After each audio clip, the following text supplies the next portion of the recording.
या प्रकृति में अगर तुलसी का पौधा उपलब्ध है तो उसी प्रकृति में तंबाकू का पौधा भी उपलब्ध है। अगर दिव्य पौधा तुलसी का उपलब्ध है तो तंबाकू का भी उपलब्ध है। अगर ताड़ का वृक्ष जल को अपनी ओर आकर्षित कर सकता है, बादलों को अपनी ओर आकर्षित कर सकता है, तो यूकलिप्टस का पेड़ जल को सुखा भी सकता है। पृथ्वी सब प्रकार से अपने आप को बैलेंस करके चलती है।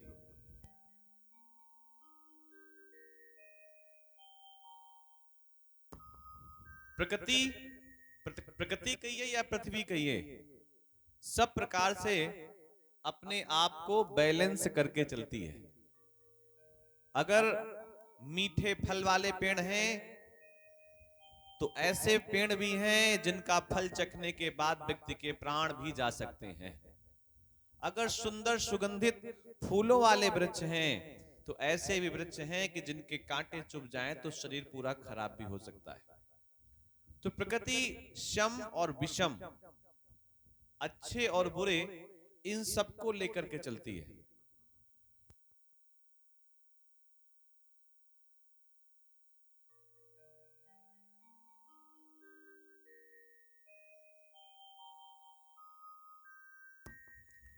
अगर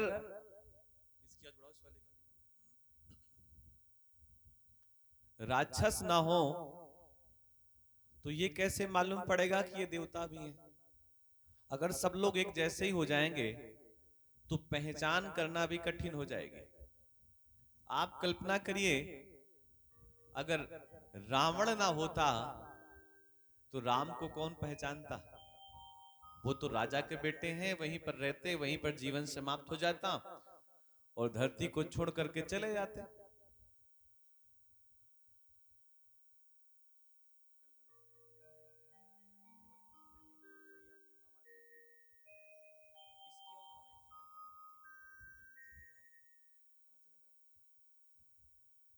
कृष्ण की अगर बात करें, बस ठीक है भैया, तो अगर उनके मामा कंस ना होते तो कृष्ण का चरित्र इतना रसीला, मीठा, सुंदर और इतने सारे उन्होंने राक्षसों का उद्धार किया, ये कहीं हो पाता क्या?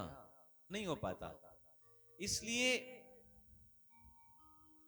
आप कल्पना करिए कि अभी तक बिल्कुल सूखा सूखा था, लेकिन आकाश से जैसे ही 4 बूंदे पानी की क्या गिरी कि सब कुछ हरा भरा हो गया। या यूं समझिए, अगर सूखा ना होता तो बारिश की क्या महत्वता समझ में आती? अगर भूख ना लगी होती तो भोजन की महत्वता कहां व्यक्ति रखता?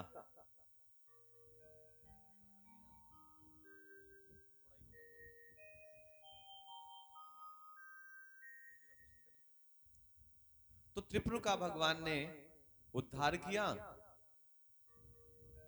और मैं नाम का एक दानव ये भगवान महादेव की शरण में आ गया। मैं नाम का दानव जब भगवान महादेव की शरण में आया तो भगवान शिव ने उसे वितल लोक का अधिकार दिया कि आप ऐसा करें, वितल लोक में चले जाएं और वहीं के राजा बन जाएं और वहीं के प्राणियों के प्रमुख बन जाएं और वहां की सेवा में रहें। तो इस प्रकार हम लोग रुद्र संहिता के युद्ध खंड की कथा श्रवण कर रहा है। एक बार बृहस्पति और इंद्र भगवान शिव का दर्शन करने के लिए जा रहे थे। अभी कैलाश पहुंचे ही थे कि भगवान शिव के मन में इच्छा जागृत हुई कि कम से कम देखे तो कि ये जो दर्शन करने आ रहे हैं ये भाव से आ रहे हैं या ऐसे ही टाइम पास करने के लिए आ रहे हैं।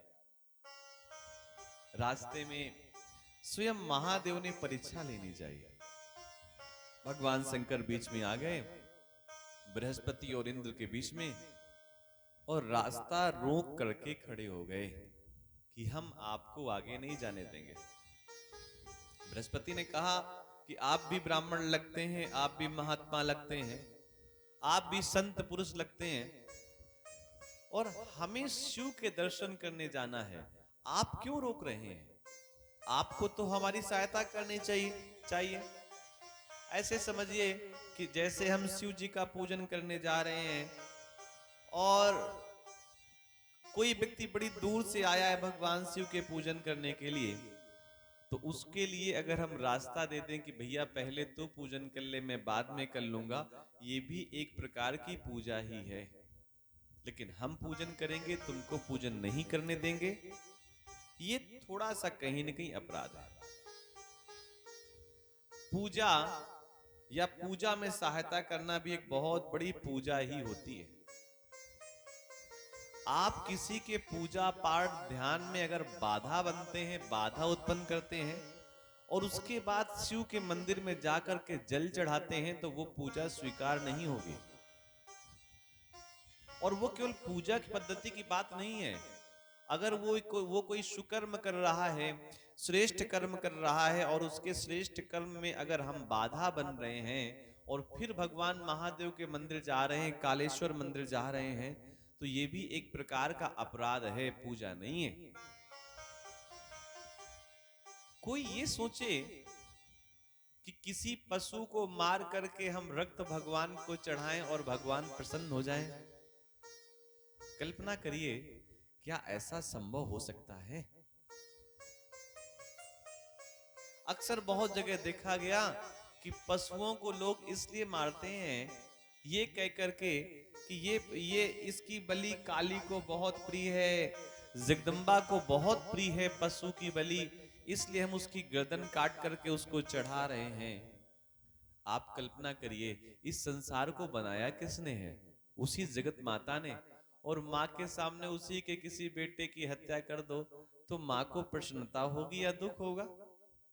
इस बात से कल्पना करिए आप। पूरा संसार तो जगदम्बा का ही बनाया हुआ है, पूरा संसार तो शिव का ही बनाया हुआ है, शिव में ही सब कुछ है। शिव को हम परम पिता कहते हैं तो जगत जननी भवानी माता को माँ भी कहते हैं। और उसी माँ के सामने, काली दुर्गा के सामने, किसी उसी माँ के किसी पुत्र की, क्योंकि जितना उस जगदम्बा को मनुष्य से प्यार है, बालक से प्यार है, स्त्री से प्यार है, बच्चे से प्यार है, वृद्ध से प्यार है, उतना ही उसे अपने पशुओं से भी प्यार है। ऐसा नहीं है कि पशुओं को स्नेह नहीं करता, मनुष्यों को केवल स्नेह करता है। लेकिन कुछ लोग अपने फायदे के लिए किसी पशु की गर्दन उतारने में संकोच नहीं करते और कहते हैं ये भगवान की, हम ईश्वर की हम पूजा कर रहे हैं। अरे ये कैसी पूजा है भाई? किसी के प्राण लेने के बाद कोई पूजा कैसे संभव हो सकती है? जिस सनातन धर्म में एक बात कही जाती है, सर्वे भवन्तु सुखिना सर्वे सन्तु निरामया सर्वे भद्राणि पश्यन्तु मा कश्चित् दुख भाग् भवेत्। जिस सनातन संस्कृति में सर्वे भवन्तु सुखिना, प्रत्येक व्यक्ति सुखी हो, ऐसी कल्पना की जाती है, उस संस्कृति में आप किसी को चोट पहुंचाएं और ये सोचे कि परमात्मा आपसे प्रसन्न हो जाएगा। हमें ऐसा लग रहा है कि जीवन में इससे बड़ा घाटे का सौदा और कोई नहीं हो सकता। अभी देखना, परसों के दिन अपने यहाँ हवन होगा, यज्ञ होगा रविवार के दिन, समय के अनुसार जैसी मर्यादा होगी उस दिन हवन होगा। और हवन में हम लोग भी, ब्राह्मण लोग भी बलि देंगे, लेकिन पशुओं की बलि नहीं देंगे, वो औषधियों की बलि देंगे। नाम तो होगा कि बलि दे रहे हैं, ये कर रहे हैं, वो कर रहे हैं, लेकिन किसी के प्राण नहीं लिए जाएंगे। वो नाम होगा, लेकिन बलि दूध दही और तमाम चीजों की जो व्यवस्थाएं होती हैं, उड़द वगैरह, उसकी दी जाती है। अगर कहीं पर किसी की बलि भी चढ़ाने की आवश्यकता है तो सनातन संस्कृति कहते हैं आटे का वैसा आकार बना लो। अपने घर में एक त्योहार होता है जिसमें बकरे को काटा जाता है, आपको पता है? उस समय तिली का बकरा बनाया जाता है और 5-10 रुपए से उसको ऐसे काटा जाता है और फिर बड़े प्रसन्नता के साथ लोग खाते हैं। अरे क्या हो सकता है किसी पशु को मारने के लिए? दिवाली के दिन कितने लोग हाथी खा जाते हैं, घोड़ा खा जाते हैं, गधा खा जाते हैं। रात को खाते हैं कि नहीं खाते, बोलो भाई स्वामी जी। अब बेचारे जिनके दांत हैं वो खा पाते हैं, जिनके नहीं है वो कुछ नहीं खा पाते। अब भाई ये तो नहीं हमको पता था कि वो हाथी था कि घोड़ा था, लेकिन आकार कुछ वैसा ही था।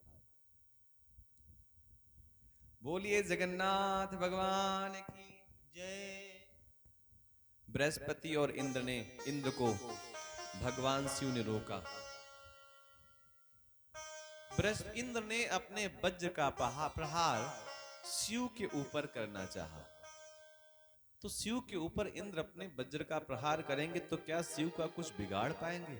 नहीं। शिव अनंत है, शिव आदि है। अगर ये पूछा जाए कि शिव कब से हैं, कोई गवाही देने वाला है क्या? तो शिव जी का एक नाम है स्वयं गवाह। वो गवाही अगर उनके प्रति किसी को देनी भी होगी तो वही गवाही दे सकते हैं कि हां मैं गवाह हूं कि मैं कब से हूं। ये शिव की असीम अनुकंपा है। इस प्रकार जब वज्र का प्रहार करना चाहा इंद्र ने, तो शिव ने उन्हें स्तंभित कर दिया। स्तंभित करने का मतलब है उनके हाथ को वैसा ही रोक दिया। वो मारना तो चाह रहे थे वज्र से, लेकिन उनका हाथ वैसे ही रुक गया। जब वज्र रुक गया तब इंद्र को एहसास हुआ कि लगता है सामने खड़ा हुआ व्यक्ति कोई साधारण व्यक्ति नहीं है। आंख बंद करके देखा, एहसास किया, तो इंद्र को एहसास हो गया कि ये तो स्वयं भूत भावन भगवान शंकर हैं जो हमारी परीक्षा लेने के लिए आए हैं। बोलिए शंकर भगवान की जय। कल हम लोगों ने एक कथा का प्रारंभ किया था कि शिव बहुत प्रसन्न थे, और जब प्रसन्न थे तो उसी समय उनकी नेत्रों से एक अग्नि का गोला उत्पन्न हुआ। अग्नि प्रकट हुई शिव के नेत्रों से।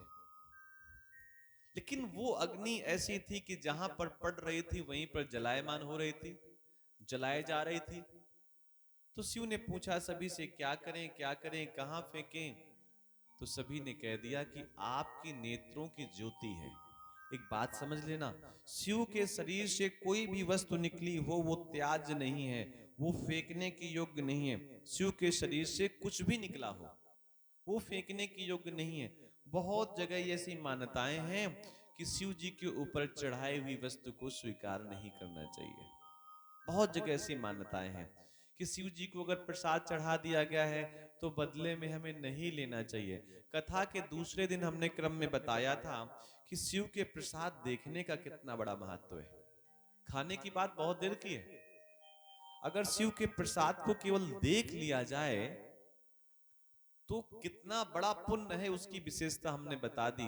लेकिन शिव का प्रसाद जिसने खा लिया तो भैया उसके तो जीवन में पुण्यों की बहार आ गई। थोड़ी सी कथा के क्रम से अगर हट करके चर्चा करें तो बहुत लोग कहते हैं शिव जी को केवल और केवल भांग पसंद है, धतूरा पसंद है, बेलपत्र पसंद है। पसंद नहीं है, उनको भी 56 प्रकार के भोग पसंद है। जिस प्रकार ठाकुर को भोग पसंद है 56 प्रकार के, ठीक उसी प्रकार महादेव को भी 56 प्रकार के भोग पसंद हैं। लेकिन ये भगवान शिव को ये वस्तुएं पसंद हैं, ये विषय आया कहां से? तो इसके बारे में कथा आती है कि जब जगत जननी जगदम्बा ने भगवान शिव की स्तुति की, उपासना की, जब भगवान शिव को पाने का उन्होंने प्रयास किया पार्वती के रूप में, तो प्रसन्न करने के लिए पार्वती ने जिन जिन वस्तुओं को भगवान शिव के ऊपर चढ़ाया वही वस्तुएं हम भी मां पार्वती को देख करके चढ़ाने लगे। हमारे मन में भाव आ गया कि जब माता पार्वती बेलपत्र चढ़ा रही हैं, धतूरा चढ़ा रही हैं, अर्क चढ़ा रही हैं और भगवान शिव प्रसन्न हो जाते हैं, तो हमारे चढ़ाने से क्यों नहीं प्रसन्न होंगे? इसीलिए तो हम लोग चढ़ाते हैं। लेकिन आप ये कल्पना करिए कि जब माता पार्वती तपस्या के लिए गई थी जंगल पे, तो उस समय वहां पे कुछ और नहीं था, कुछ और चढ़ाने के लिए था ही नहीं, तो क्या चढ़ाया जाए। तो माता पार्वती को जो जो वनस्पतियां अपने आसपास दिखाई दी, वो वनस्पतियां माता पार्वती ने चढ़ाई। माता भगवान शिव को सब कुछ प्रिय है। बहुत बार लोग तमाम प्रकार की औषधियों का अधिक सेवन करते हैं और कहते हैं भगवान शिव की प्रसादी है, भगवान शिव को बहुत प्रिय है। भगवान शिव के अभिषेक के बाद कुछ लोग देखिए ठंडाई वगैरह पीना तो चलो कोई बात नहीं, आप थोड़ा सा स्वाद ले सकते हैं औषधियों का, लेकिन भयंकर कुछ लोग भांग खाते हैं, दो दो तीन तीन चार चार गोला खा जाते हैं, ऐसा धुआं उड़ाते हैं जैसे रोटियां पक रही हो मुंह में। और लोगों से कहो भैया क्यों करते हैं, तो लोग कह देते हैं ये भगवान शिव को बहुत प्रिय है। ऐसे जो लोग भगवान शिव को बहुत प्रिय है और इस प्रकार की वनस्पतियों का सेवन करते हैं, उनसे हम हाथ जोड़कर स्वामी जी महाराज निवेदन करेंगे कि भगवान शिव को बिच्छू भी बहुत प्रिय है और सर्प भी बहुत प्रिय है, लेकिन ऐसा सर्प प्रिय है जिसके दांत न टूटे हो, ऐसा बिच्छू प्रिय है जिसका डंक न टूटा हो। तो जब भगवान शिव को प्रिय वस्तुएं, आप भांग खा सकते हैं अधाधुंध, आप धुएं अपने चूल्हे को जैसे भट्टी के जैसे अपने मुख को बना सकते हैं, तो दो दो तीन तीन बिच्छू भी डालो ना अपनी जेब में, ये भी तो भगवान शिव को बहुत प्रिय है। बढ़िया काला नाग लाओ, डालो गले पे, ना ना ना ना महाराज जी विष पियो, ना ना वो नहीं वो नहीं, बस जिससे अपना फायदा है उसको व्यक्ति करने का प्रयास करता है। एक बात और भी है, जब श्रेष्ठ जगहों पर इस प्रकार का प्रचार होता है तो मन में मानसिकता आ जाती है कि जब श्रेष्ठ जगहों पर, अच्छी जगहों पर ऐसा कुछ हो रहा है तो इसका मतलब अच्छा ही हो रहा होगा। क्यों भाई, अगर मंदिर पे कोई प्रसाद बट रहा है तो मन में क्या भावना आती है कि यार मंदिर में चंदा में बट रहा है, कितनी अच्छी बात है, हमको भी बांटना चाहिए। तो हमें ऐसा लगता है कि श्रेष्ठ जगहों पर ऐसे कार्य ना हो तो बहुत अच्छा है, और व्यक्ति की अपनी आवश्यकता है तो चुपके से कर ले। ऐसा ना करे कि कोई राहगीर निकल रहा है, अब वो उन औषधियों का सेवन नहीं भी करना चाहता, लेकिन वातावरण में इतनी दूषितता छाई हुई है कि कुछ न कुछ उनके शरीर पर पहुंच जाता है। हमें संभलने का और अपने आप को ठीक करने का पूरा प्रयास करना चाहिए। बिगड़ने के 100 प्रकार के बहाने हैं, बिगड़ने के 100 प्रकार के बहाने हैं। हम सबके, केवल हम उपदेश नहीं दे रहे, हम अपने लिए भी कह रहे हैं, और संभलने के बहुत कुछ कम ही बहाने हैं। थोड़ा सा व्यक्ति प्रयास करे तो तत्काल बिगड़ सकता है, और जितना चाहे उतना बिगड़ सकता है। एक पिता की 3 संतानें थीं और तीनों संतानों ने आपस में चर्चा की, तो एक ने कहा कि मैं अपनी पिता की संपत्ति को 1 साल में नष्ट कर दूंगा। कितने साल में? 1 साल में। दूसरे ने कहा मैं अपने पिता की संपत्ति को 1 महीने पे नष्ट कर दूंगा। और तीसरे बालक ने कहा कि भैया आप 1 साल पे नष्ट करोगे, आप 1 महीने पे नष्ट करोगे, हमारे पास तो ऐसी विद्या है कि हम पलक झपकते ही अपने पिता की पूरी संपत्ति को नष्ट कर देंगे। बोले कैसे? बोले जुआ खेल करके। कब तक पत्ता अपनी तरफ ही आएगा, कभी तो बाहर जाएगा। तो भैया जहां जो श्रेष्ठ जगह हैं, जो बड़ी जगह हैं, जहां सब लोगों का आवागमन है, जहां के लोगों को बड़े लोग आदर के साथ, प्रेम के साथ, श्रद्धा के साथ देखते हैं, ऐसे संस्थानों से निवेदन है कि आप कुछ ऐसा मादक वस्तुओं का सेवन भी करते हैं तो चुपके से करें, अकेले से करें, सामाजिक दृष्टि से ना करें, क्योंकि समाज के लोगों पर उन चीजों का प्रभाव पड़ता है। बोलिए जगन्नाथ भगवान की जय। बड़ा सुंदर गीत है, हम आनंद लेते हैं, फिर कथा में आगे बढ़ते हैं।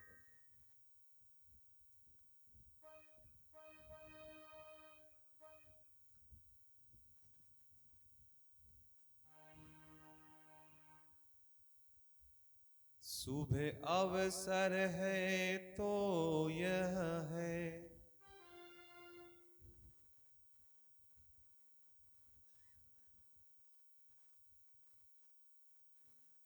शुभ अवसर है तो यह है, जो चाहो लाभ उठाओ। शुभ अवसर है तो यह है, शुभ अवसर है तो यह है, जो चाहो लाभ उठावो, यह व्यर्थ न जाने पाए, यह व्यर्थ न जाने पाए।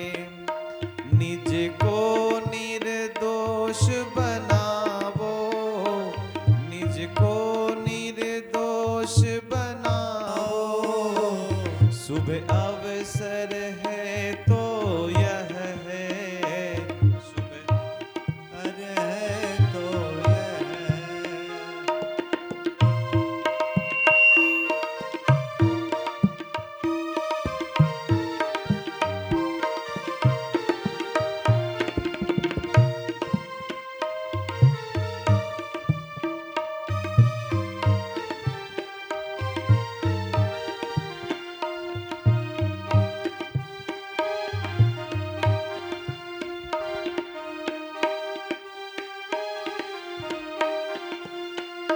सत्संगति से गति मिलती, सत्संगति से गति मिलती, हित कर पुनीत मति मिलती, हित कर पुनीत मत मिलती।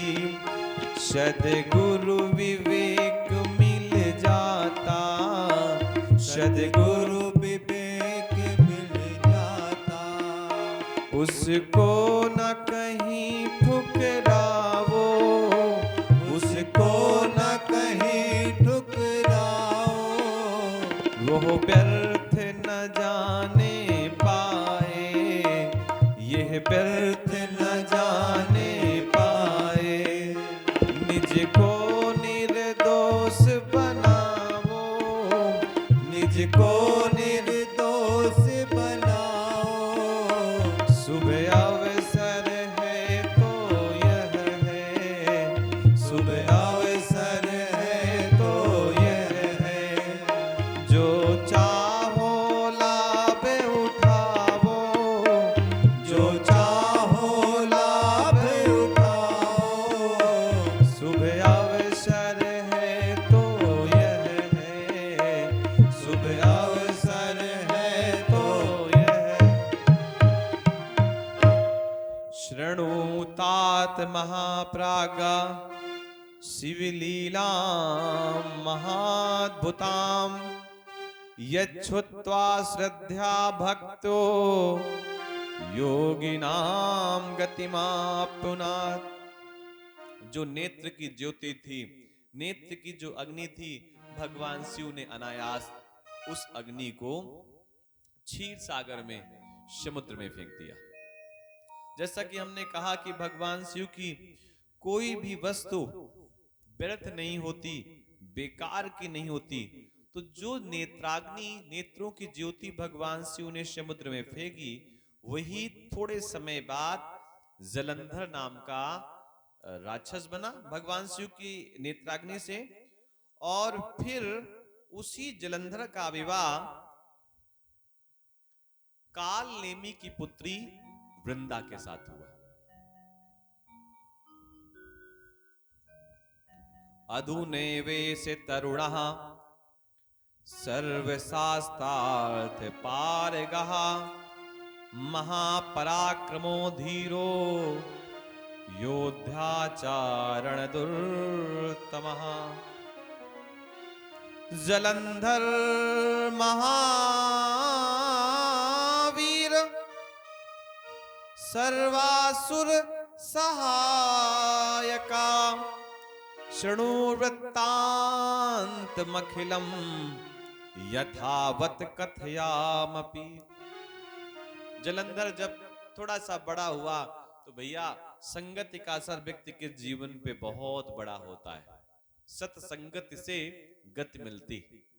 राक्षसों का संग हो गया, और राक्षस तो चाहते थे कि कोई एक ऐसा व्यक्ति मिले जो हमारा प्रतिनिधित्व करे और देवताओं को परेशान करे। तो राक्षसों ने जलंधर से कहा कि भैया जलंधर, आपको पता है देवताओं ने हमें बार बार प्रताड़ना दी है। अच्छा, पूरी कथा सुना दी। कौन सी? समुद्र मंथन की कथा सुना दी। और कथा सुनाते सुनाते कथा में ऐसा उन्होंने प्रेम जगाया कि भगवान विष्णु से तो जलंधर का प्रेम हो गया, लेकिन शिव से द्रोह करने लगा। और सुना देवता किस लिए रहे थे कि शिव से प्रेम हो जाए और विष्णु से द्रोह हो जाए। अब एक बात और समझना, जलंधर भगवान शिव की नेत्राग्नि से प्रकट हुआ है, यानी कि जलंधर भगवान शिव का क्या है, पुत्र है। अगर संगति ठीक ना हो तो बेटे को ही पिता का व्यक्ति दुश्मन बनाने में चूकता नहीं है। ये कथा कह रही, हम नहीं कह रहे। अरे जिस पिता से जलंधर को प्रेम होना चाहिए था, उसी पिता से जलंधर का द्वेष करवा दिया, जलंधर की दुश्मनी करवा दी। भगवान विष्णु से प्रेम हो गया, भगवान विष्णु का जलंधर ने पूजन किया। भगवान विष्णु ने कहा क्या चाहते हैं, तो जलंधर ने कहा कि भगवान लक्ष्मी के साथ आप हमारे घर पर निवास करें। भगवान विष्णु लक्ष्मी के साथ जलंधर के यहां निवास करने लगे। अब एक बात और, अगर जलंधर शिव का पुत्र है या जलंधर के पिता शिव हैं, तो जलंधर की माता कौन होगी, पार्वती। स्वाभाविक है, अगर महादेव पिता हैं तो जलंधर की माता कौन होगी, पार्वती।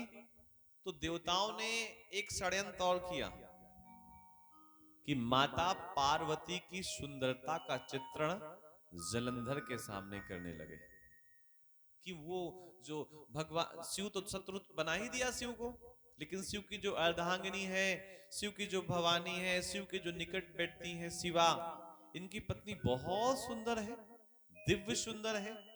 ये बात राक्षस लोग जलंधर को बार बार बताते रहे, बार बार बताते रहे। अब एक बात और समझिए, जलंधर की पत्नी कौन है, वृंदा। और वृंदा कोई साधारण सी पत्नी नहीं है, बड़ी पतिव्रता पत्नी है, बड़ी श्रेष्ठ पत्नी है। इतनी बड़ी पतिव्रता है कि वृंदा ने कभी जीवन में अपने पति के अलावा किसी और के बारे में मन में कभी कल्पना ही नहीं की। इतनी श्रेष्ठ वृंदा है। राक्षस की पत्नी है तो क्या हुआ, लेकिन फिर भी तपस्विनी है। और उसी तपस्या का परिणाम है कि जलंधर जिससे युद्ध करता है, युद्ध में जलंधर को कोई हरा नहीं पाता। ये पत्नी की तपस्या का परिणाम है।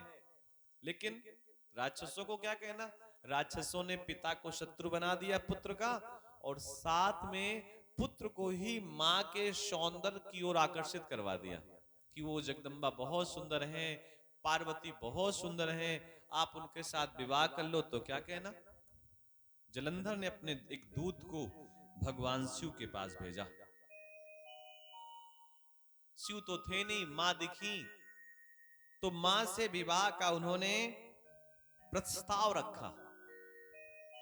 भगवान शिव को बड़ा क्रोध आया इस बात से, जब भगवान महादेव को मालूम पड़ा कि ठीक है, कोई पसंद आ सकता है, कोई सुंदर लग सकता है, लेकिन मां पे ही कुदृष्टि डालना। शिव को तत्काल क्रोध आया। शिव अपना त्रिशूल लेकर के जलंधर से युद्ध करने के लिए निकल पड़े।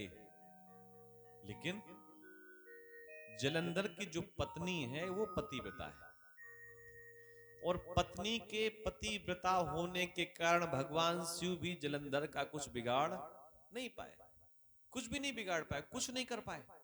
शिव वापस आ गए। एक घटना और घटी कि शिव को बड़ा क्रोध आया अपने आप में। किस बात का क्रोध आया कि मैं जलंधर को मार नहीं पाया, अपने आप को शिव कमजोर समझने लगे। और जब भयंकर शिव को क्रोध आया तो अचानक भगवान शिव के मध्य से एक अग्नि वहीं कैलाश पर प्रकट हुई, और अग्नि जैसे ही कैलाश पर प्रकट हुई, धरती पर पड़ी, उसी समय एक भगवान शिव का गढ़ वहां पर उत्पन्न हो गया। भगवान शिव का गढ़ उत्पन्न हुआ। अब उसको भयंकर भूख लगी थी। उसने भगवान शिव से कहा कि महादेव, मेरा प्राकट हो गया है और मुझे बहुत जोर की भूख लगी है। भगवान शिव तो पहले से ही क्रोध में थे, तो भगवान शिव ने कहा तुमको जो कुछ दिखाई दे रहा है वो सब खा जाओ। बोले क्या खा जाएं, यहाँ पर तो कुछ दिखाई नहीं दे रहा, मुझे केवल अपने ही शरीर के हाथ पैर दिखाई दे रहे हैं। तो भगवान शिव ने कहा ऐसा करो, अपने ही शरीर के हाथ पैर खा जाओ। अब वो जो गण उत्पन्न हुआ था भगवान शिव का, उसने तो सबसे पहले अपने पैर खा लिए, फिर हाथ खा गया, फिर पेट खा गया। खा पेट में ही रहा है, लेकिन पेट खा गया, उधर खा गया। कुल मिला के मुख से जितना खा सकता था, कंधे से लेकर के नीचे तक का पूरा हिस्सा खा गया जलंधर। भगवान शिव से फिर ये जो गण पैदा हुआ था, इसने भगवान शिव से फिर कहा कि भगवान, अब तो मैंने पैर भी खा लिए, अपने हाथ भी खा लिया, अपना पेट भी खा लिया, अब मेरे कुछ खाने के लिए बाकी नहीं है, मुझे और भूख लगी है, अब बताओ मैं क्या खाऊं। भगवान शिव ने देखा तो कि ये तो बड़ा खतरनाक गण है, इसने तो मेरी आज्ञा का पालन किया। भगवान शिव ने ये नहीं देखा कि इसने क्या खाया, भगवान शिव का भाव है कि इस मेरे गण ने मेरी आज्ञा का पालन किया। भगवान शिव ने कहा कि कोई बात नहीं, आपने मेरी आज्ञा का पालन किया है, आप मेरे एक प्रमुख गण हैं और आपका मैं नाम रखता हूं कीर्ति मुख। ये भगवान शिव के ही गण हैं। जैसे हम नंदी जी की पूजा करते हैं, ऐसे ही ये भगवान शिव के गण हैं जिनका नाम है कीर्ति मुख। और इनका नाम कीर्ति मुख क्यों है? क्योंकि इनका केवल और केवल मुख है, मुख के अलावा इनके पास कुछ नहीं है, केवल मुख ही मुख है। तो भगवान शिव ने इनका बड़ा सुंदर नाम रखा कीर्ति मुख, और इन्हें अपना प्रमुख गण नियुक्त किया, और साथ में एक आशीर्वाद दिया कि मेरे पूजन के पहले जो कोई भी कीर्ति मुख का पूजन नहीं करेगा तो उसकी पूजा स्वीकार नहीं होगी। वरम वरम वरय दैतेन्द्र पीतो अस्मि तव विक्रमात् अदेमपि ते दद्धिं यत्ते मनसि वर्तते। इस प्रकार कीर्ति मुख को भगवान ने अपना प्रमुख गण नियुक्त किया। एक दिन जब हम पूजा की पद्धति बता रहे थे, तो हमने आप लोगों से निवेदन किया था कि भगवान शिव का जब आप पूजन करते हैं तो भगवान शिव के जितने भी गण हैं उनका पूजन व्यक्ति को पहले करना चाहिए। अब सभी गणों का नाम जैसे उदाहरण के रूप में नहीं पता, जैसे आज आपने कीर्ति मुख का नाम सुना, शिव मंदिर तो होता है, नंदी जी भी होते हैं, सर्प भी होते हैं, लेकिन कीर्ति मुख शिव मंदिर पे नहीं बने होते हैं। तो ऐसी स्थिति में क्या करें? तो ऐसी स्थिति में बताया गया कि शिव मंदिर में पूजन करने से पहले मन से प्रणाम कर लें कि भगवान, हमें आपके प्रत्येक गण का नाम नहीं पता, लेकिन फिर भी हम प्रत्येक गण को प्रणाम करते हैं और उसके बाद आपको भी प्रणाम करते हैं, इसलिए आप हमारी पूजा को स्वीकार करें। इस प्रकार का व्यक्ति को भाव रखना चाहिए। शिव जी और जलंधर का भयंकर युद्ध हुआ, कई बार युद्ध हुआ, लेकिन वृंदा के पतिव्रत धर्म के कारण जलंधर का शिव जी भी कुछ नहीं बिगाड़ पाए। देवताओं की आपातकालीन मीटिंग बैठी, आपस में सब लोग मिलकर के बैठे कि ये बताओ जलंधर का वध कैसे हो सकता है। तो एक निष्कर्ष निकला कि जब तक जलंधर की पत्नी पतिव्रत धर्म से परिपूर्ण रहेगी, तब तक जलंधर का कोई कुछ बिगाड़ नहीं पाएगा।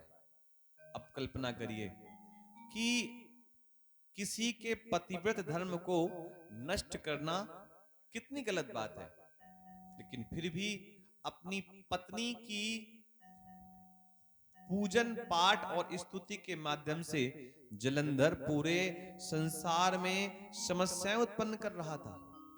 भाई, पत्नी की ही तपस्या का तो प्रभाव था कि जलंधर मारा नहीं जा रहा था। तो फिर एक दिन भगवान विष्णु ने आपस में सभी ने चर्चा की कि हमें क्या करना चाहिए, कैसे क्या करना चाहिए, कैसे इसका युद्ध हो, कैसे इसका वध हो। तो भगवान विष्णु ने कहा कि संसार मुझे भले ही कलंकित करे, लेकिन जलंधर का वध होना बहुत आवश्यक है। तो भगवान विष्णु गए वृंदा के पास। कब? जब वृंदा सो रही थी। वृंदा सो रही थी, निंद्रा में थी। भगवान विष्णु वृंदा की निंद्रा में गए, और निंद्रा में ही वृंदा ने देखा कि मेरा पति जलंधर मेरे पास आ गया। भगवान विष्णु जलंधर का वेश बना करके गए वृंदा के पास रात में स्वप्न के समय, और उसी स्वप्न में जलंधर का यानी कि भगवान विष्णु का और वृंदा का मिलन हुआ। और जब इस प्रकार की घटना घटी तो वृंदा का प्रतिव्रत धर्म नष्ट हो गया। लेकिन वृंदा को तत्काल एहसास हो गया कि ये मेरा पति नहीं हो सकता। देखिए एक बात समझिए, बेटा जब अपनी बेटी को स्पर्श करेगा, माफ करें, पिता जब अपनी बेटी को स्पर्श करेगा तो पिता के स्पर्श करने का ढंग दूसरा होगा। भाई अपनी बहन के निकट बैठा होगा तो भाई और बहन के स्पर्श करने का ढंग दूसरा होगा। माँ जब अपने बेटे को छुएगी तो उसके स्पर्श करने का ढंग दूसरा होगा। लेकिन कोई चोर व्यक्ति अगर छुएगा तो उसके स्पर्श करने का ढंग दूसरा होगा कि नहीं होगा? आप कहेंगे कि ये बात समझ में नहीं आती है। आपका जो अपने घर का पशु होता है तो घर के जब लोग उसे स्पर्श करते हैं तो पशु का स्वभाव, पशु की प्रकृति दूसरे प्रकार की होती है। लेकिन बाहर के लोग स्पर्श करते हैं तो पशु बिचक जाता है, डर जाता है। आप लोग गांव में दूध तो दूहते होंगे, निकालते होंगे ना, तो कोई अगर दूसरा व्यक्ति निकालने लगे तो पशु हाथ पैर मारने लगता है कि नहीं मारने लगता है? इतने सब उदाहरण देने का मतलब है कि व्यक्ति के स्पर्श से मालूम पड़ जाता है कि ये अपना है या पराया है। छोटा बेटे को क्या, बच्चे को क्या पता होता है रात में अंधेरे में कि उसकी माँ उसको ले रही है, उसकी बहन ले रही है, कि उसकी बुआ ले रही है? लेकिन छोटा बच्चा जब रात में रुदन करता है और माँ उसको दूर से ही छू ले, थपकी मार दे, तो बालक अपने आप शांत हो जाता है, क्योंकि उसको अपनी माँ के स्पर्श के बारे में पता है। भाई जिस माँ के उदर पे छोटा बालक 8 9 10 महीने तक रहा है तो उस माँ की गंध और सुगंध उसको एहसास है। तो जैसे वो छोटा बालक अपनी माँ की गंध के पास जाता है, बालक शांत हो जाता है। वृंदा को पता चल गया कि मेरा पति तो ये हो नहीं सकता, ये है कौन? वृंदा को बड़ा कष्ट हुआ। वृंदा ने कहा, सावधान, अपना ठीक ठीक परिचय दो, आखिर आप हैं कौन?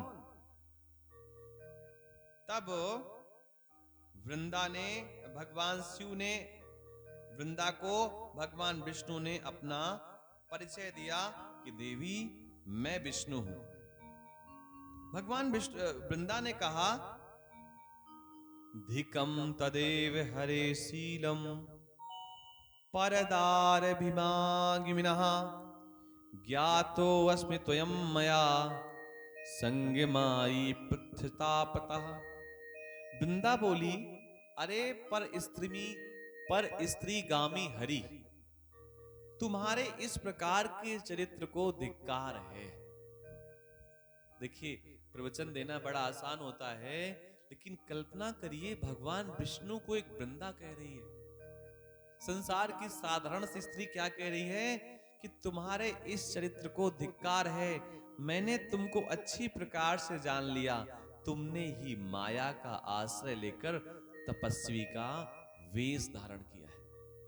आप कितने भी बड़े क्यों ना बन जाएं, हम कितने भी बड़े क्यों ना बन जाएं, लेकिन अगर हम छोटा कार्य करते हैं तो छोटा व्यक्ति भी हमें धिक्कार सकता है। बताइए, वो विष्णु जिनमें जो जब मर्यादा में आते हैं, जब राम बन करके आते हैं तो एक छोटा सा धब्बा भी नहीं लगता राम के ऊपर, ऐसे विष्णु को वृंदा कह रही धिक्कार है आप में। लेकिन वृंदा का भी कहना स्वाभाविक है, क्योंकि वृंदा का भगवान विष्णु ने सब कुछ छीन लिया। एक स्त्री के पास उसके पतिव्रत धर्म के अलावा और श्रेष्ठ वस्तु हो ही क्या सकती है? और वो भी ऐसी स्त्री जो तपस्विनी है, और उसका पतिव्रत धर्म नष्ट किया भगवान विष्णु ने। लेकिन ये भी भगवान शिव की लीला का एक हिस्सा है। रे महाधम दैत्यारे पर धर्म विदूष का ग्रही स्वसट मद्दत्तम सापम सर्व विशोभ्रसम। भयंकर, केवल इतनी बात नहीं कही, भयंकर श्राप दिया। रे महाधम दैत्य शत्रु, तुम दूसरे के धर्म को दूषित करने वाले हो, इसलिए अरे सठ, सभी प्रकार के विषों से तीव्र मेरे द्वारा दिए गए श्राप को ग्रहण करो। ये श्राप किसने दिया? वृंदा ने। तुमने अपनी माया के जिन दो पुरुषों को दिखाया है वो ही दोनों राक्षस बनकर तुम्हारी पत्नी का हरण करेंगे। जो रावण ने राम कथा में माता सीता का हरण किया है, ये भी कई लोगों का श्राप लिया है भगवान विष्णु ने, तब जाकर के ये लीलाएं हुई हैं। भगवान विष्णु को क्या आवश्यकता थी किसी स्त्री के पतिव्रत धर्म को नष्ट करने के लिए, लेकिन समाज के कल्याण के लिए, जलंधर के उपद्रव से बचने के लिए भगवान विष्णु ने ऐसी लीला की जानबूझ करके, और बदले में भगवान विष्णु को क्या मिला? श्राप मिला। एक बात का उदाहरण दें आपको हम, समाज में जब संत महापुरुष ऐसे दिव्य आयोजन का, अनुष्ठान का कार्य करते हैं, तो पता है अनुष्ठान के बाद उन्हें क्या मिलता है? यही चीजें होती हैं। लेकिन एक बात और भी है, भले ही संसार के दृष्टि में लोग पता नहीं क्या क्या कहें कि लोग क्या कर रहे हैं क्या कर रहे हैं, लेकिन परमात्मा की दृष्टि में उन्हें बहुत श्रेष्ठ माना जाता है, उन्हें बहुत बड़ा पद मिलता है। वृंदा का थोड़ा सा चरित्र क्या बिगड़ा? वृंदा ने भगवान विष्णु को आशीर्वाद दिया कि तुम दो पुरुष बनकर के आए थे और तुमने हमारे चरित्र को नष्ट किया। यही दो पुरुष त्रेता में राक्षस बनेंगे, रावण और कुंभकर्ण। आज तुमने एक राक्षस की पत्नी के शील को हरण किया है। कलयुग में यही दोनों राक्षस तुम्हारी पत्नी का हरण करेंगे और तुमको इस प्रकार भयंकर पीड़ा होगी जैसे आज मुझे पीड़ा हो रही है। तुम पत्नी के दुख से दुखित होगे, वानरों की सहायता लेकर के वन में भटकते हुए घूमोगे, और सर्पों का स्वामी तुम्हारा शिष्य बना था। ये बात किसकी कह रहे हैं? शेषनाग की। शेषनाग भगवान विष्णु का शिष्य बना था वृंदा के पतिव्रत धर्म को नष्ट करने के लिए। तो क्या कह रही है वृंदा? ये तुम्हारा शिष्य बनेगा और ये भी तुम्हारा भ्रमण करेगा तुम्हारे साथ। ऐसा कहकर वो वृंदा उस समय विष्णु के द्वारा रोके जाने पर भी अपने पति जलंधर का मन में ध्यान करते हुए अग्नि में प्रवेश कर गई। इतना क्रोध था वृंदा को कि उसने भगवान की भी बात सुनने को स्वीकार नहीं की। एवं वृंदा महारागी कालनेमि सुतोत्तमा पातिव्रत प्रभावाचम मुक्तिम प्राप्य परामुने। इस प्रकार कालनेमि की श्रेष्ठ पुत्री महारानी वृंदा ने पतिव्रत के प्रभाव से परामुक्ति को प्राप्त किया। इस प्रकार वृंदा की कथा है। और भगवान शिव ने भी फिर वृंदा को कई प्रकार के आशीर्वाद दिए। क्यों आशीर्वाद दिए? क्योंकि भगवान विष्णु ने वृंदा को थोड़ा सा उसके मान अपमान को नष्ट किया था। शिव और जलंधर का भयानक युद्ध हुआ और पतिव्रत धर्म नष्ट होने के कारण वही शिव जो आज तक जलंधर का कुछ नहीं बिगाड़ पा रहे थे, इस जलंधर का उद्धार हुआ। बोलिए शंकर भगवान की जय। जलंधर के वध से देवता लोग प्रसन्न हुए। 3 देवियों की प्रमुख कथा है, जिनमें से एक देवी का नाम है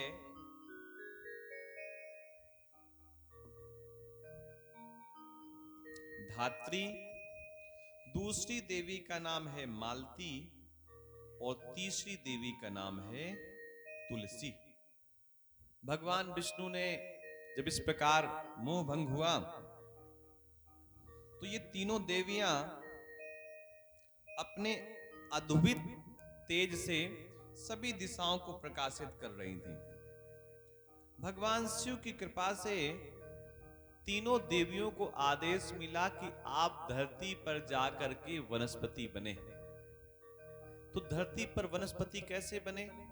तो जहां पर वृंदा ने अपने शरीर को नष्ट किया था, वहीं पर ये तीनों देवियां गईं और अपने स्वरूप का बीज धरती पर गाड़ दिया। तो ये तीनों देवियां वृक्ष के रूप में उत्पन्न हो गईं। जो धात्री देवी थी ये आंवला के रूप में उत्पन्न हुई, मालती आप जानते ही हैं। और जो वृंदा थी यही धरती पर तुलसी के रूप में प्रकट हुई। ये तीनों देवियां भगवान विष्णु की अति प्रिय हैं। शंखचूड़ के उत्पत्ति की कथा आती है कि शंकर ब्रह्मा के पुत्र थे मरीच, मरीच के पुत्र थे कश्यप, कश्यप के पुत्र थे दक्ष, और दक्ष की कई पुत्रियां थीं। आपने सती आदि का चरित्र भी सुना। और इसी दक्ष की एक पुत्री थी दनु, जिनके एक पुत्र था दनु का, जिनका नाम था दंभ, और इसी दंभ का बेटा था जिसका नाम था शंखचूड़। यत्र देवादिनिखिलं चराचरमभुजगम् विस्तरात् प्रकृतिं चक्कः छम्मोऽस्मि त्रिलोकवे। शंखचूड़ ने जाकर के पुष्कर क्षेत्र में भयंकर तपस्या की। भयंकर का मतलब कठिन तपस्या की। अब ये शंखचूड़ पुष्कर ही क्यों गया? क्योंकि पुष्कर स्थान किसका है? ब्रह्मा जी का। और वहां पर ब्रह्मा जी बड़ी आसानी से उपलब्ध हो जाते हैं। लंबे समय तक इसने ब्रह्मा जी का पूजन किया। भगवान ब्रह्मा प्रसन्न हो गए। तो ब्रह्मा से शंखचूड़ ने ब्रह्मा से कहा कि भगवान हमें भी ढेर सारे आशीर्वाद चाहिए। ब्रह्मा जी ने बहुत सारे आशीष दिए, आशीर्वाद दिए। ब्रह्मा जी ने ही इनको प्रेरणा दी कि आप एक काम करो कि तुलसी से आप विवाह कर लो। भगवान शिव ने भी उस समय आशीर्वाद दिया था। ब्रह्मा जी की प्रेरणा से शंखचूड़ ने तुलसी के साथ विवाह किया और शंखचूड़ को बड़े पद की प्राप्ति हुई। ब्रह्मा विष्णु को शंखचूड़ का पूर्व वृत्तांत पता था और इनका भी, शंखचूड़ का भी दैत्यों से संबंध हो गया और इसने भी भगवान से शत्रुता कर ली। तस्मिन् त्रेवांतरे कृष्णो राधया पार्षदे सहा सद्योपैरायो शंभु मनुकूलम् प्रभुम्।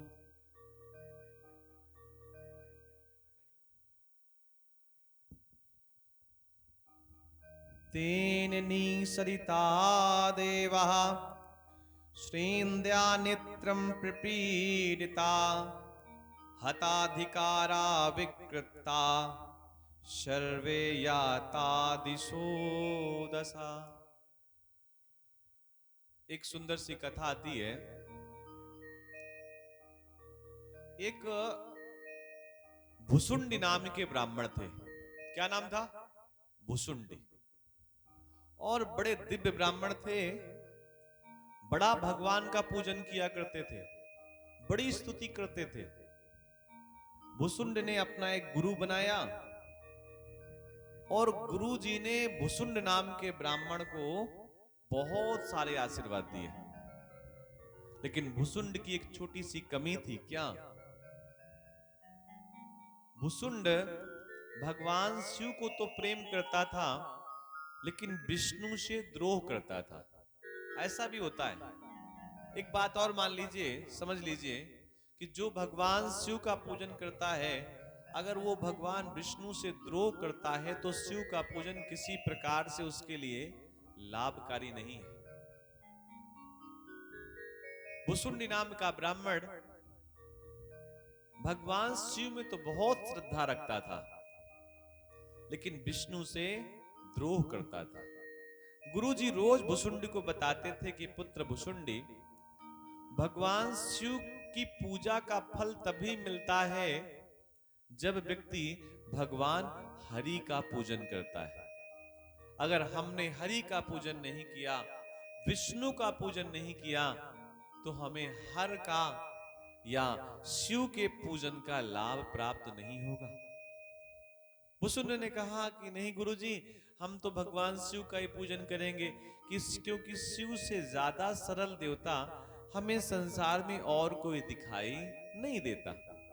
गुरुजी ने कहा चलो कोई बात नहीं, अगर आप शिव से ही प्रेम करते हैं तो शिव से ही प्रेम करिए, लेकिन विष्णु से द्रोह मत करिए। भुसुंड नाम के ब्राह्मण ने लंबे समय तक अपने गुरु के द्वारा दिए गए मंत्र ओम नमः शिवाय, इस मंत्र का लंबे समय तक जप किया। और इस मंत्र के जप का प्रभाव यह हुआ कि कुछ ही क्षणों में भगवान शंकर भुसुंडी नाम के ब्राह्मण से प्रसन्न हो गए। और भगवान शंकर को ऐसा लगा कि अब हमें भुसुंडी को आशीर्वाद देना चाहिए। तो भगवान शंकर कैलाश से उतर करके नंदी में बैठ करके वहां पर चलने लगे, वहां पर आने लगे जहां पर भुसुंडी नाम का ब्राह्मण तपस्या कर रहा था। भगवान शिव कैलाश से उतर करके आने लगे। और जब ये बात गुरु जी को पता चली कि भगवान शिव कैलाश से उतर करके भुसुंड से यानी कि मेरे शिष्य से मिलने आ रहे हैं, तो गुरु जी को बड़ी प्रसन्नता हुई। प्रसन्नता किस बात की हुई? इस बात को लेकर के कि मेरा मंत्र सफल हो गया। भाई कोई अध्यापक अपने बालक को जब पढ़ाता है और वो बालक पढ़ करके किसी बड़े पद में पहुंच जाता है, तो सबसे ज्यादा प्रसन्नता किसको होती है? माता पिता के बाद उसके गुरु को होती है, क्योंकि गुरु का जीवन सफल हो गया।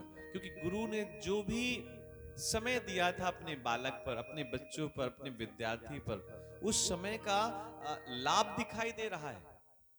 भाई जो गुरु जी ने शिक्षा दी, वो शिक्षा पूरी कब मानी जाएगी? जब बालक पास हो जाएगा? नहीं, केवल पास होने से नहीं माना जाएगा।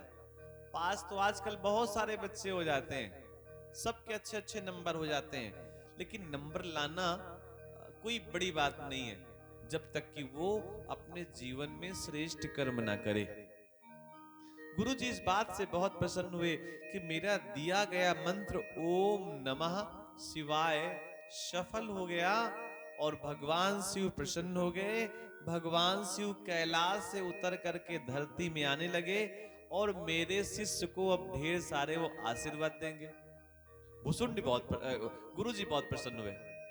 तो गुरु जी ने सोचा मेरा बालक बिल्कुल सीधा साधा है, साधारण सा मेरा बालक है, और मेरे बालक को पता ही नहीं है कि भगवान शंकर से बात कैसे करनी है, भगवान शंकर से आशीर्वाद कैसे मांगना है।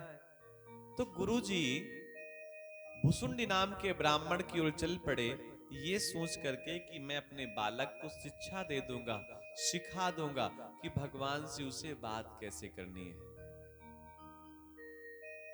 अब इधर से बालक ने देखा कि कैलाश से उतर करके भगवान शंकर आ रहे हैं, कैलाश से उतर करके भगवान शंकर धरती पर आ रहे हैं और इधर मेरे गुरुजी चले आ रहे हैं। अब शिष्य की भावना समझना, शिष्य के मन में भाव आया कि तपस्या किसने किया? मैंने। श्रम किसने किया? मैंने। कठिन समय तक भूखा कौन रहा? मैं। और जब मेरे भगवान महादेव मुझे आशीर्वाद देने आ रहे हैं, तो आशीर्वाद का लाभ लेने कौन आ रहे हैं? गुरुजी। इतनी बात समझ में आई कि नहीं आई? उसको ये लगा तपस्या किया हमने, और जब तपस्या का फल मिलने का नंबर आया है तो गुरुजी आ रहे हैं। इसको बड़ा क्रोध आया अपने गुरु पे कि गुरु को इस समय नहीं आना चाहिए था। क्यों? क्योंकि अगर गुरुजी भी आ जाएंगे तो आधा तपस्या का फल वो ले जाएंगे। तो जब गुरुजी आ गए तो इसकी पहले तो आंख खुली थी, लेकिन गुरुजी को देख करके इसने अपनी आंख बंद कर ली और शांति से बैठ गया, ताकि गुरुजी को ऐसा लगे कि हम तपस्या में लीन हैं। नाटक करने लगा। अच्छा, एक बात और भी है, व्यक्ति अपने गुरु को तो बेवकूफ बना सकता है, लेकिन भगवान को बेवकूफ नहीं बना सकता। परमात्मा को तो सब पता है, महादेव को तो सब पता है। महादेव की तो 15 आंखें हैं, कितनी आंखों से आप छिप जाएंगे? गुरुजी ने देखा कि मेरे बालक की आंखें बंद हैं, उसने आंखों को बंद कर रखा है। तो गुरुजी को बड़ा अच्छा लगा कि देखो मेरी तपस्या सार्थक हो गई, और ये मेरा शिष्य भगवान शिव का पूजन कर रहा है, मंत्र का जप कर रहा है। गुरुजी को ऐसा लगा इसकी तपस्या में हमें बाधा नहीं देनी चाहिए। तो गुरुजी उल्टे पांव वापस आने लगे, उल्टे पांव वापस आने लगे। और जब गुरुजी उल्टे पांव वापस आने लगे तो भगवान शिव ने देखा कि ये तो चेला अपने गुरु का ही सम्मान नहीं कर रहा। समझना, भगवान शिव ने क्या देखा कि चेला तो अपने गुरु का ही सम्मान नहीं कर रहा, मेरा क्या सम्मान कर रहा है। कभी आंखें खोलता है, कभी बंद करता है, सांप की तरीके कभी जीभ निकालता है, कभी अंदर करता है। तो चेले ने भगवान शिव को तो प्रसन्न कर लिया था, लेकिन गुरु को प्रसन्न नहीं कर पाया, गुरु को नाराज कर दिया। तो भगवान शिव जो कैलाश से उतर करके धरती पर आशीर्वाद देने के लिए आए थे, वो रुष्ट हो गए। और इन्होंने कहा भगवान शिव ने कि हम आशीर्वाद तो नहीं देंगे, अब इसको श्राप जरूर दे देंगे। समझ गए? कल्पना करिए कि जो महादेव आशीर्वाद देने के लिए आकाश मंडल से धरती पे उतर करके आ रहे थे, वही महादेव आज श्राप देने के लिए उतावले हो गए। किसे? अपने चेले को, अपने शिष्य को जो उनकी स्तुति कर रहा था। तो भगवान शिव ने उसको श्राप दे दिया कि तू बार बार सांप की तरीके आंखें बंद कर रहा है, खोल ला, जा सांप हो जा। गुरुजी अपने चेले से काफी दूर चले गए थे, लेकिन जब इस प्रकार का श्राप भगवान शिव ने अपने चेले को दिया तो गुरुजी को बड़ा खराब लगा। गुरुजी को ऐसा लगा कि मेरा चेला जिसको भगवान शिव ने श्राप दे दिया, मुझे तत्काल भगवान शिव की प्रार्थना करनी चाहिए और इस श्राप को आशीर्वाद में परिवर्तित कर लेना चाहिए। तब उस गुरु ने एक सुंदर सी स्तुति गाई, और उस स्तुति का प्रभाव ये हुआ कि भगवान भूत भावन महादेव जो श्राप देकर के वापस कैलाश की ओर जा रहे थे, वहां से वापस आ गए और फिर ढेर सारा आशीर्वाद दिया। और वो स्तुति की कुछ लाइनें हम लोग श्रवण करते हैं।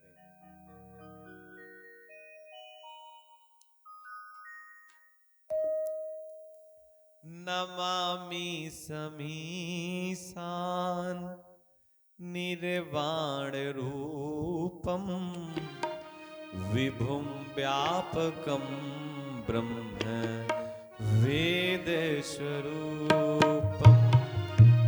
नमामि समीसान निर्वाण रूपम विभुम व्यापकम ब्रह्म वेद स्वरूपम।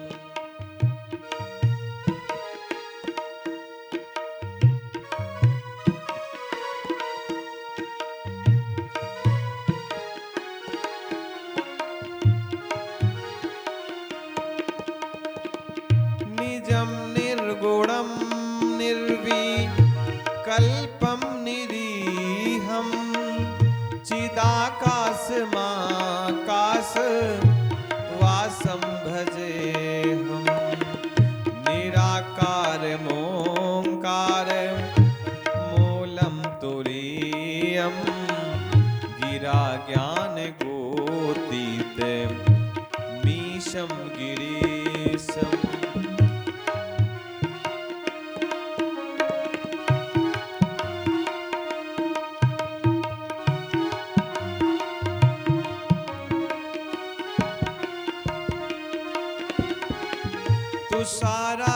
तुषारादृशंकाश गौरम गभीरम मनोभूति कोटि प्रभाश्री शरीरम। फुरन्मौलिकल्लो लिनी चारु गंगा लसत भाल बालेन्दु कंठे भुजंगा।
चलत कुंडलम भ्रू सुनेत्रम विशालम प्रसन्नाननं नीलकंठम दयालम।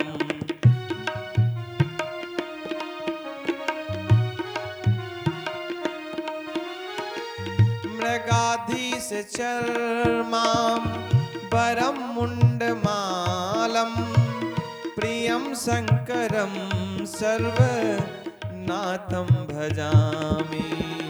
प्रचंडं प्रकष्ठं प्रगल्भं परेशम् अखंडं अजं भानु कोटि प्रकाशम्। प्रयासूल निर्मूलनं शूलपाणिं भजेऽहं भवानी पतिं भावगम्यम्।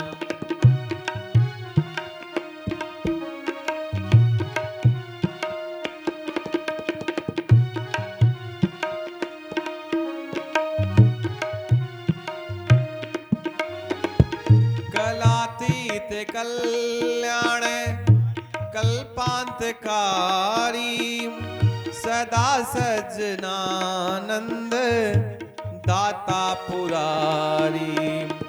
चिदानंद संदोहा मोहापहारी प्रसीद प्रसीद प्रभो मन में थारी। नयावत्तु मानाथ पादार विंदम भजन्ति है लोके परेवा नारायणम्।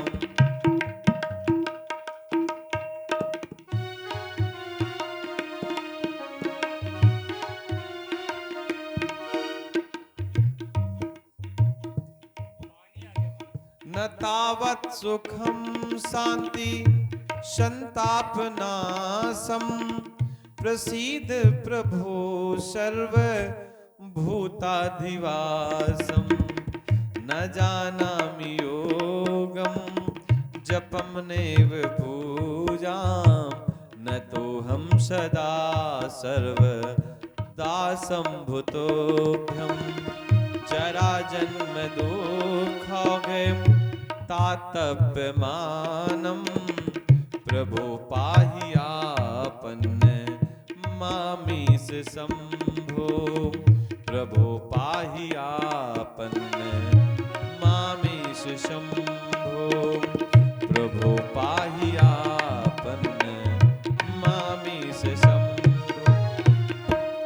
रुद्राष्टमिकदं प्रोक्तं विप्रेण हरतोषये ये पठन्ति नरा भक्त्या तेषां शंभु प्रसीदति। गुरु जी ने अपने शिष्य के कल्याण के लिए इस सुंदर और दिव्य स्तुति का पाठ किया और इस स्तुति से भगवान शिव इतने ज्यादा प्रसन्न हुए कि जो भगवान महादेव